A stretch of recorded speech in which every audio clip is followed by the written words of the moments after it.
તો આ તરફ ધોરાજીમાં ફોર્મ ભરતા પહેલા જોવા મળ્યું શક્તિ પ્રદર્શન। ધારાસભ્ય મહેન્દ્ર પાડલિયાની ઉપસ્થિતિમાં રેલીનું આયોજન। વિજય વિશ્વાસ રેલી યોજી ઉમેદવારોએ ફોર્મ ભર્યા। બાવલા ચોકથી લઈ તાલુકા પંચાયત સુધી રેલી યોજાઈ અને આ ફોર્મ ભરવામાં આવ્યા। તો ધોરાજીમાં ફોર્મ ભરતા પહેલા શક્તિ પ્રદર્શન કરવામાં આવ્યું। ભાજપના તમામ ઉમેદવારોએ ફોર્મ ભરતા પહેલા આ શક્તિ પ્રદર્શન કર્યું।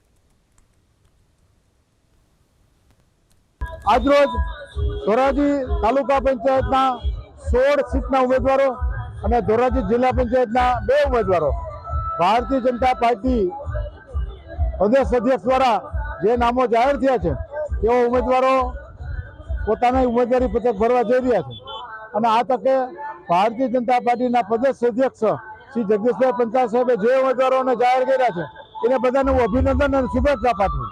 આજે કોંગ્રેસ હતાશા નિરાશામાં આવા વાહિયાત નિવેદનો કરે છે।